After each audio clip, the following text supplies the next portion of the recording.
So, apektado po yung mga... Anong lugar ho ba yan, Director? Marami ho yan eh. Meron kaming asphalto sa may maliit na sa may Osmeña Highway. Meron kaming gagawin dito sa may Lacson. Meron pang konti sa Boni Serrano, sa may EDSA, saka sa Alabang. Ay, Saka Director, sa may mahina. Bandang Malabon. Meron pa rin ho. Pero tama lang po ba schedule na abutin ng tag-ulan o dapat napaaga yung paggawa nito? Paano ba, Director, ma-explain to sa ating mga kababayan?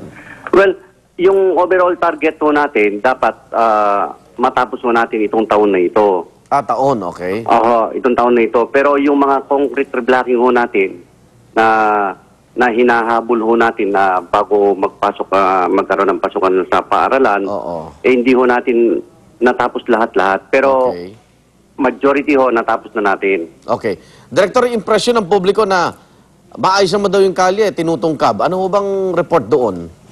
Marami na ho kami na-receive na complaint na mga ganyan. Wala naman daw dapat gawin, pero gawin. Tama ho ba? Kaya nga ho, nag-create ho kami ng team para mag-validate. Okay. Meron ho kaming pinopropose na ang dapat gawin lang, actually, instruction ni Secretary Singson to, ay yung mga shattered concrete pavement lang. Okay. So, yan ang ginagawa ho namin. Oho. Pero siyempre, hindi naman pwede yung sira lang, ano? Madadamay na rin yung ibang katabing hindi sira dahil kailangan pantay yun eh. Hindi ho ba? Opo, kaya nga ho, meron ho kaming standing instruction sa mga district officers na kung gagawa ay yung shattered concrete lang, yung katabi ay ingatan. So, ibig sabihin, oras sa sumikat ang araw, diretso agad ang trabaho? Sa ngayon ho, ihinto muna kami dahil may pasukan nga ho. Then, for a while, hindi muna kami magtatrabaho. Then, mag-resume ho kami. Kailan po? Mag-coordinate kami sa MMDA, yung mga talagang dapat ayusin namin. So, nakatenga lang ho yan, parang ganyan, ha? Nakikita sa video. Hindi naman ho actually nakatenga, yung hindi muna kami magtatrabaho. Yung mga, may mga hukay-hukay na. Hello? Opo. Sige po. Hello? Yes, Director. So, hindi magtatrabaho. So, ganyan nga po itsura.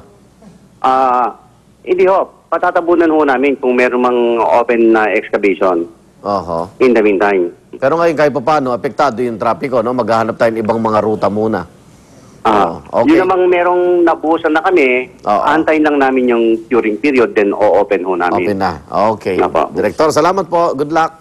Salamat po. DPWH Director Reynaldo Tagudando.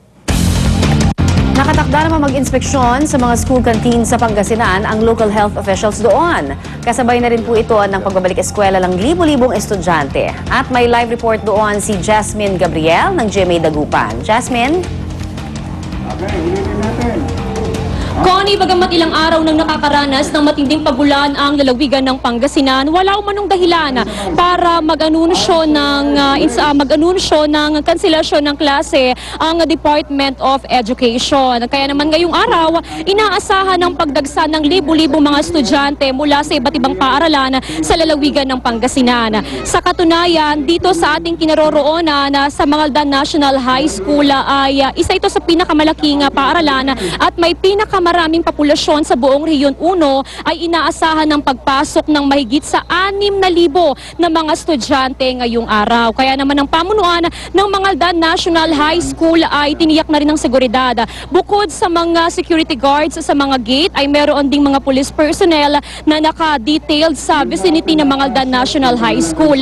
At ang pamunuan naman ng Pangasinan Police Provincial Office ay nagtalaga ng mahigit sa 1,000 pulis sa iba't ibang mga paaralan sa buong lalawigan para masiguro ang kaligtasan ng mga estudyante. Noong nakaraang buwan, Connie, nagsagawa din ng water sampling ang local health offices sa iba't ibang mga paaralan para ma-check ang mga tubig kung ito ba ay ligtas na inumin ng mga bata. At sa lumabas na resulta noong nakaraang linggo, lumalabas na negatibo sa anumang bakterya ang mga inuming tubig sa mga paaralan at ito ay hindi magdudulot ng anumang kaso ng diarrhea. At Connie, ngayong umaga, inaasahan naman ang isasagawang inspection ng Provincial Health Office sa mga school canteen para masiguro naman na ligtas yung mga ibinibentang pagkain sa mga school canteen sa buong lalawigan ng Pangasinan.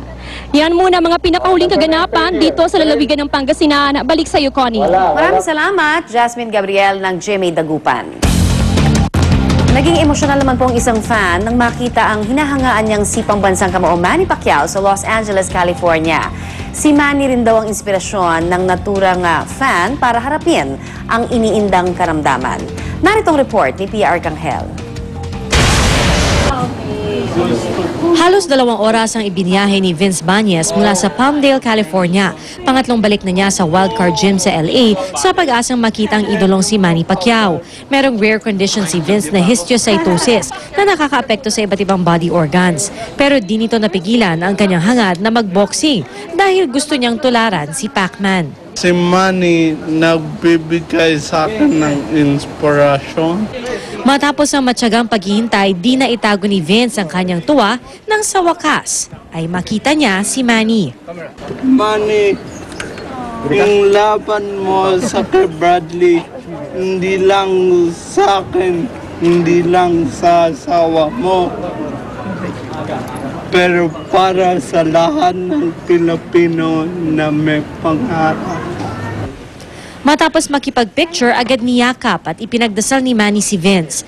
Habang magkayakap, tumulo ang luha ni Vince.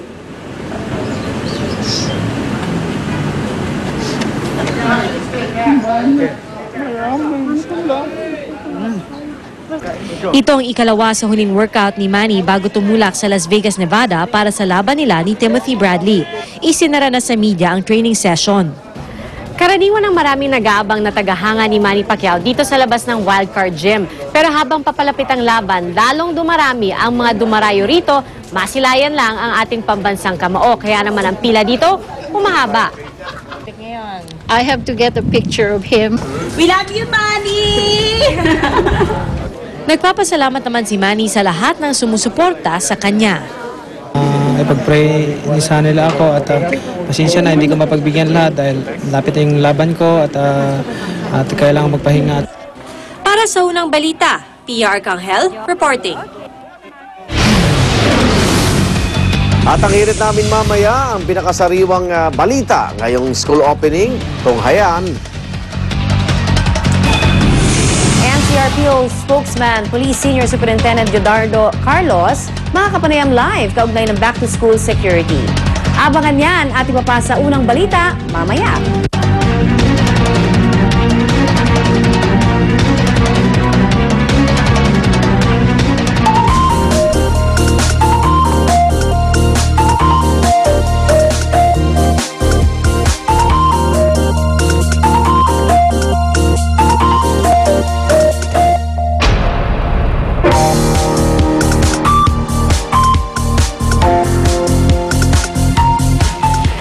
Mga kapuso, narito pa rin tayo sa Dampalit Elementary School. Kung inyong mapapansin, ito nyo, halos maumpog na ako dito sa bubungan dahil kilala itong eskwelahan na to na laging nababaha. Kaya ang ginagawa naman ng pamunuan, tambak ng tambak dito ng semento para hindi mabaha. Kung inyong napapansin, ito, pantay na itong halos sa daanan sa kanilang bintana.